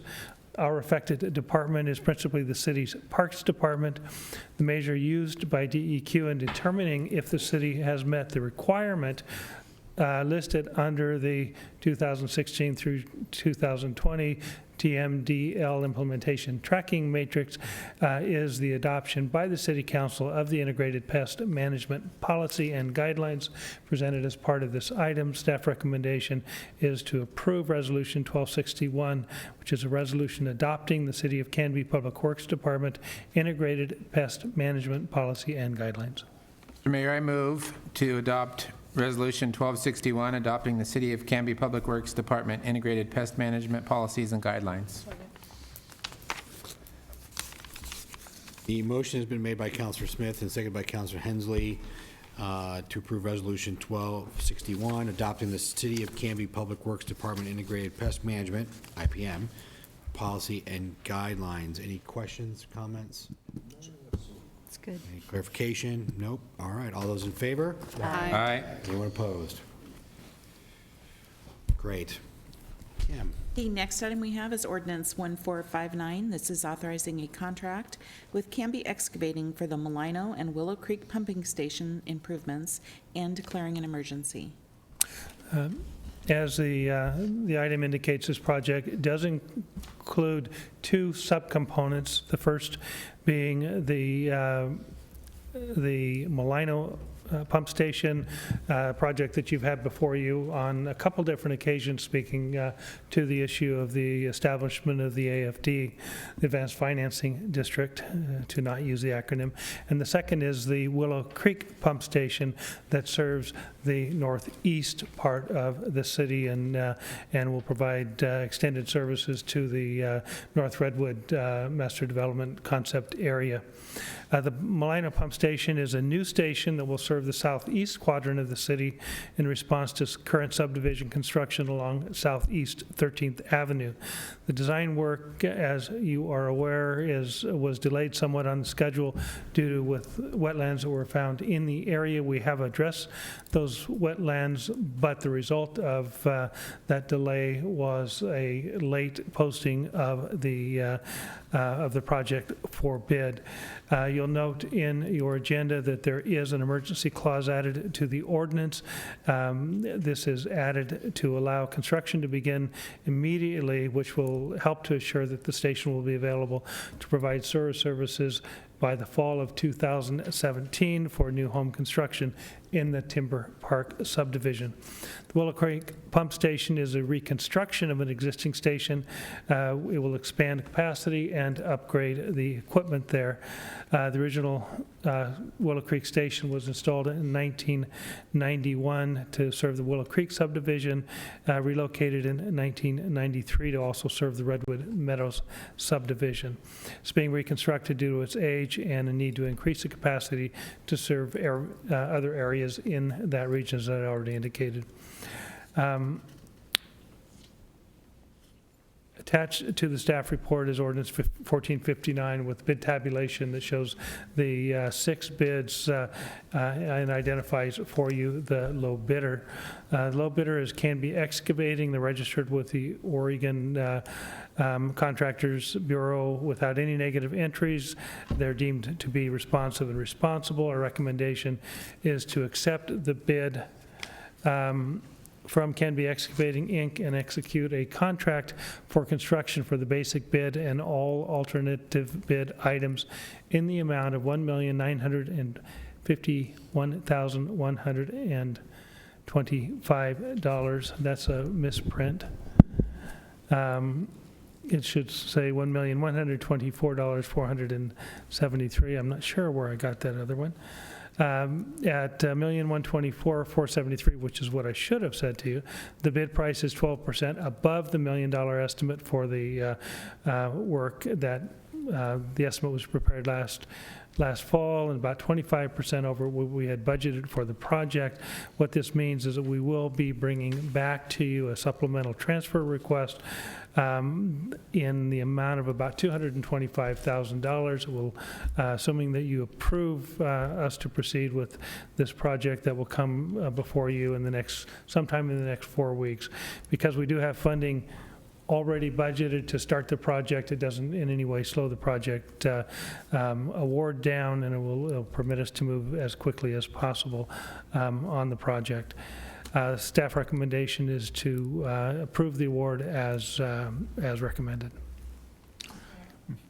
I just wanted to point out, Mr. Mayor, that the city administrator has kept the council well advised that the initial estimate was likely to be under budget because of scope creep and rapidly escalating construction costs. So it's no surprise to the council at all.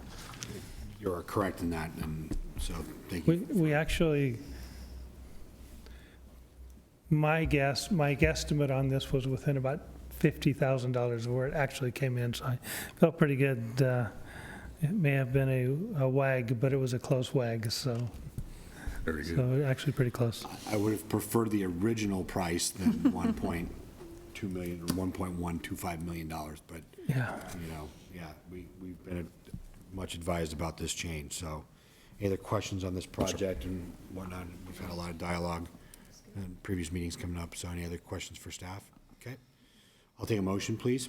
Mr. Mayor, I move we adopt ordinance 1459, an ordinance authorizing the mayor and city administrator to execute a contract with Canby Excavating Incorporated for the Willow Creek Pumping Station improvements and declaring an emergency.